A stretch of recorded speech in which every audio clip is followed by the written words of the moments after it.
Hey everybody, what's up? This is Big D coming at you here. Just thought I'd give a quick shout out to my boy Mikey down in Florida. Hey Mike, what's up? Thoughts and prayers are going out to him and his family. But anyway, I thought I'd share a video with you of the Ford Foose build. This is a Revell kit. Here's the box art. And it's currently what I'm going to be making. That's what's on the slab, so to speak. And that cry you hear in the background is my cat.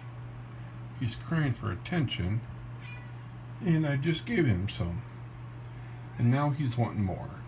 Typical cat. Okay, but anyway, that's the box art there. Of course, being typical me, I'm not going to do the box art. I'm kind of got my own paint scheme what I want to do here, and I'll show you where I'm at right now. I got the chassis going. This is the chassis so far. I got the motor put in. As you can see here, it's coming along pretty good. Now, I didn't do any of the plumbing or the wiring in it, just because that kind of a thing gets a little bit monotonous, you know. I just wanted to do out of the box, you know, kind of a build. I did put a little bit of wash in there to get some. I don't know if I can pick up the highlights here, but let me see if I can get in here. You can see how the transmission looks like it was pewter, you know, like it was poured or like a cast iron. That took a little bit to get that going. The motor came out really super good. Sorry about the shakiness here. Kind of working with one hand here on the camera. That's never easy. I went with a three-tone paint job on the motor. The motor itself is a fire engine red.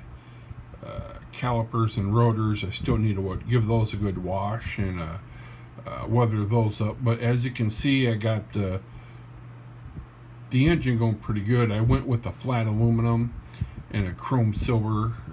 The front of the motor, let's see if I can get the front end in here pretty good. Like I said, sorry about the shakiness.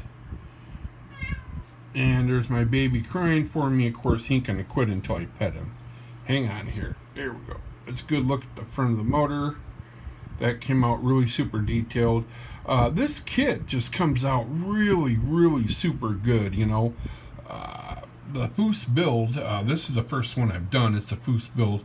Don't get me wrong, I've done other models, and this is the first one I've done that really, it was a really good build. You know, here's the rear end.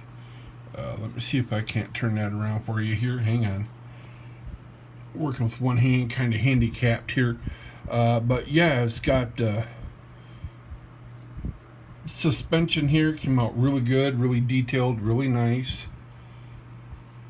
And this is where I'm at. Here's kind of like the... Get my big old paw out of the way here. Here's the ass end of it. Looking really good. Here's the underneath of the motor. It's got the weathering. It's just turned out to be a really super good kit. You know, I mean, you really can't get any better. I was going to go super detailed with this, but like I said, you know, that kind of thing gets, you know, a little bit mundane after a while. You know, you kind of get burned out, you know. It's not that I don't want to do it. It's just, you know, I mean, I could easily throw in a really nice kick-ass suspension. I mean, out of the box, it looks good as it is. You want to put your paints in there, get your colors just right, you know. And for the most part, that's what I did. It turned out really good. Here's the other side of the motor. Like I said, sorry about shaking. I got the starter in there. Everything looks pretty good, you know. I still got a ways to go yet. Let me set that down here for you. I was going to do the radiator next. Let me put that out there. Here's a quick shot of the radiator. Going to get that painted up. I'm going to go with the chrome silver. And then I'm going to candy apple blue. Which will set off the motor here. This is I think the blue would look really good next to that. You have to kind of see it when it's done, but that candy blue is really going to pop. Here's the back part of the, like I said, I got a big old paw here. Right here's the radiator, so I'm definitely going to have to go in there and get the detail on that. Just can focus. Put some wash in there, get some weathering in there. Now up here, if you can see here, there's a little bit of rough spot right there on the very tip, you know. At the very top of that, there's a little bit of a rough spot, but I think I can work with that pretty good. And now is what I'm going to do here is I got that to do, then I got the muffler, or the mufflers, excuse me. And here's those two, right? And I'm thinking about just doing chrome. And then I'm going to kind of do a candy. I think I want to do a candy blue to match the radiator. Do you see what I'm saying? Because if you look at it, it's already aluminum. I already got a nice shade of flat aluminum on there. Yeah, you probably can't see it too well, but I got a nice flat aluminum. And if you put this up to here, you can kind of get that effect, what I'm going for. But if that was a candy blue, you know, do you see where I'm going with that? You know, candy blue. Or I was thinking about just doing a bluing effect, where your metal gets hot and you have a bluing effect. You get the blue, yellow, the gold, the purple kind of effect in here, and that's what I'm thinking about doing too. I'm not quite sure how I'm going to do it, but I do got plans for the exhaust. But here's the chassis. I still have the tires yet to do. Let me pull those out here. Let me show you what I got as far as the tires go. If I can get them out here, hold on here. And like I said, I'm working with the one hand. Here's that tire. It's a rim tire, kind of a combo. As you can see here, these were originally chrome, but I stripped the chrome off of them, and I decided to go with a candy apple red. But before I did that, I spray painted these with a gold, with a titanium gold, and they turned out just beautiful in that light. I mean, the shine is right, the glare is right. I mean, they just turned out beautiful, you know. I just couldn't gotten that any better. They just turned out great.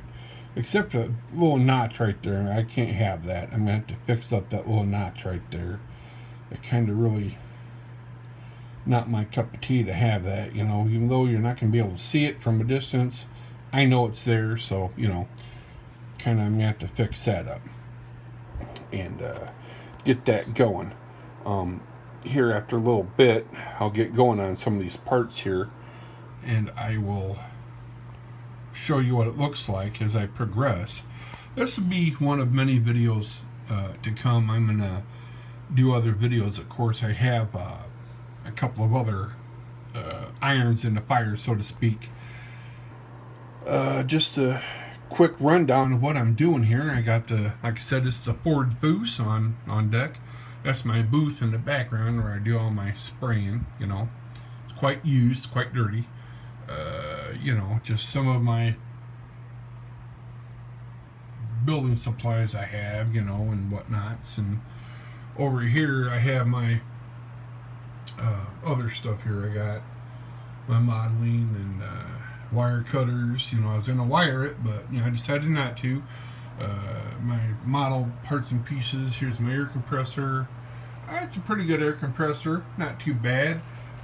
There's my air gun. Got a couple of tricks up my sleeve with that. You know, do my own little thing here. You know, but yeah, you know, this is my hobby. It's what I like to do. I like to do my modeling. One of my models I have coming. It's I believe a 49 Mercury lead sled, and I got that ordered. It should be here within the next couple of days, and that will be my very next build after the Ford Foose, and I'm hoping that will turn out pretty good. I've heard good things about the model. It got a great review I like to do a review on the models that I build. Of course, they all don't go as planned. Uh, I just don't have a table big enough to show you my model graveyard. I mean, it's quite horrific here. I got a lot of dead soldiers I got to take care of.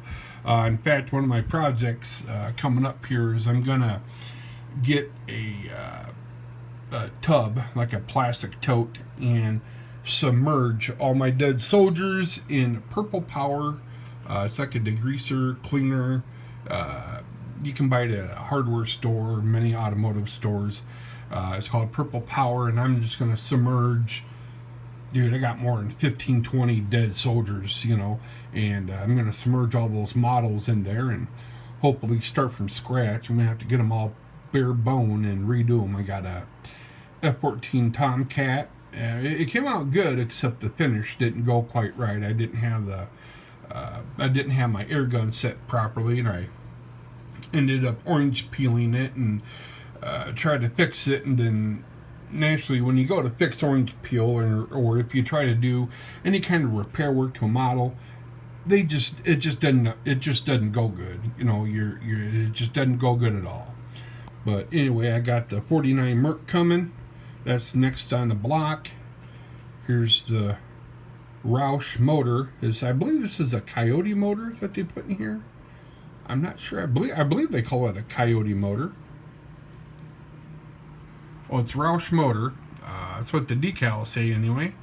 I've never been a big automotive engine guru nut, but I can make a motor look pretty good sitting in a model. It's just I've always had a knack for doing this, and now that I'm doing it full time, it's one of those things I'd like to do. Spend a lot of my spare time doing models and whatnot. Thought I'd give you a little peek into my world. Like there's the rims. Here, let me see if I can't get this box open here for you with the one hand. I don't know. You never know how these things work with one hand. You can drop your phone or whatnot. Okay, we got the box open, and kind of show you where I'm at with that here. Getting some stuff out of the way here. Let me see if I can pull out some plastic here for you. Okay, well anyway, here's the truck body. I'm just going to kind of sit in here like this, give you a little flavor for it, kind of a deal. Here's the cab. Now this has been it's been washed, degreased. I'm going to have to get a primer on it. But here's the cab, which looks pretty good. Let me get this stuff out of the way right quick here. Here's the cab. Let's see what else they got here. Here's the bed for it. So we got the cab, the bed, and you can see the bed here. I already have it masked off pretty good. I got the masking just really super clean on that, And what you want to do is we'll put the bed on with the cab here. And now you can kind of see what's going on here with that, Not too shabby. Let's go ahead and throw around in the back and kind of get a little sample here of what it's going to be like. So it's right there, kind of a thing. And this, I was thinking about when I do this, totally thinking, keeping with the candy apple red here, which I got going on, looking pretty good.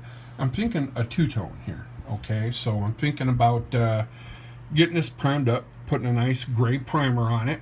Prime it both inside and out, back and front. Everything gets primer. Everything you see white here gets coated primer. I leave nothing to chance. It all goes primer, inside and out. Every nook and cranny goes primer. Same with the cab. All of it goes primer. Every single bit. Not one square inch missed. It all goes primer. And there's a reason for that. It's because when you do a thorough job like that, you know for a fact you've done it right.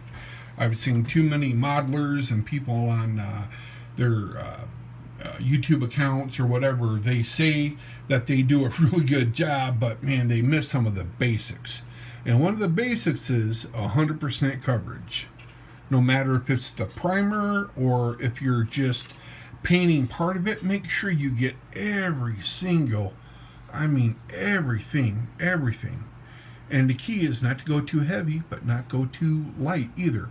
Now, as you can see here, and the reason why there's a nice glare or a sheen on here is because not only was this model degreased and I washed it, but I took my buffing wheel. I have a little Dremel with a buffing wheel, and I buff these out. I buff out the raw plastic to a sheen, to a shine. And I don't know if you can catch that shine in the light here, but do you see that shine? Well, I do that because that is a modeler's tip. And the trick here is if you can get that sheen or shine on there, look at that. That is all buffed out. Now I'm going to have to wipe it down before I do anything, but you see it's all on there, right? Well, what that does is that helps tremendously to get rid of orange peel. And I have it on all of it. I buffed all of it down, or as much of it as I could. Remember, 100% covered. So you buff everything that you can get to and do all sides. Look at that. I mean, you want to buff it out completely, right? So then when you lay your primer on there, you know your primer's not going to have any issues.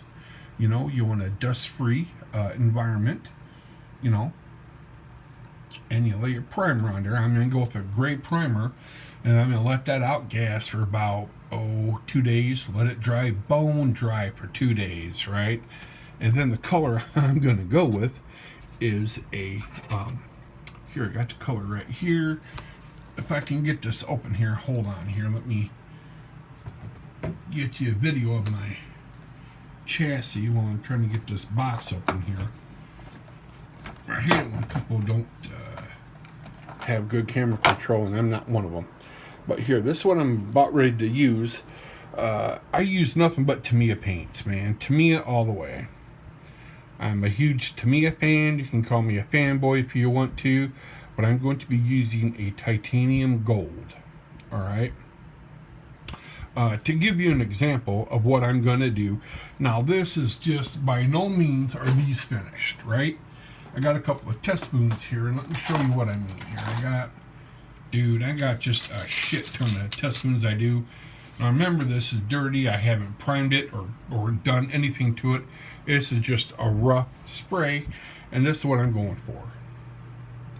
Do you see that? It's got orange peel on it because, you know, it's just a test spoon, but I'm going to do that with the truck.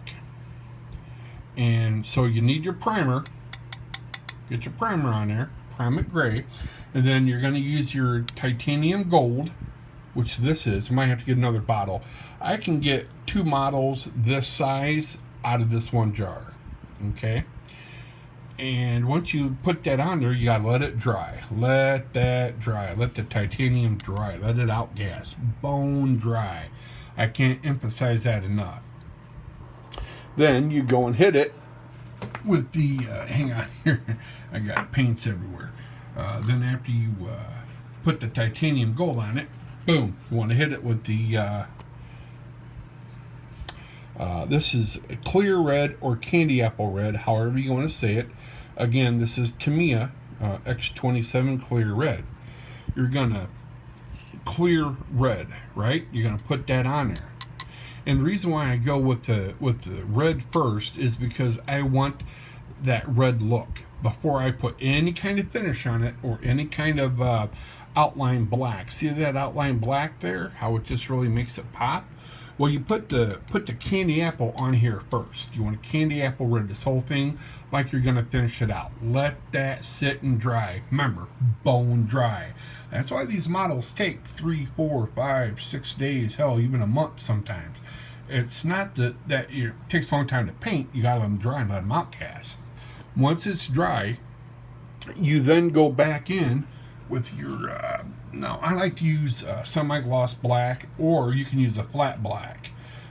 You can use really any blacks you want to use, but one of the blacks I love to use is the X1 black.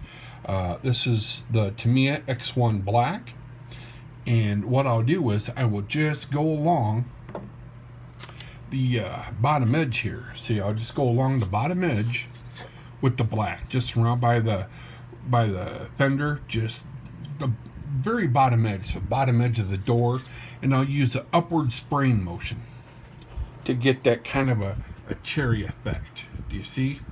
And then this over here to the frame. Do you see where I'm going with that effect? It just blends in really good with the tires. You know, it's going to be just really outstanding. You know. But anyway, that's what I'm going to do, and hope you bear with me here. And oh, those are some of my other spoons I've done. Just hit and miss due to some blue. This is a This is a, what blue is this? X13 with X23 mix. I like to label them here. And now this is the same spoon with the same color, but it's a clear spoon. It's not a white plastic, and you get a little bit different of a sheen, right? Of course, then I have the yellow here. I did this. Oh, I didn't label it, but this is this is flat aluminum with a candy yellow, and then I did some tiger stripe. I was going to do a tiger stripe. It just didn't look good. I think if I hone it really good, I think it can come out pretty good. You know. And then I did the same thing with the cherry red with the tiger stripe. It almost looks good, but that flat black on there didn't really pop at all. It's a dull look, but you know, nonetheless. Then I have a nice tiger stripe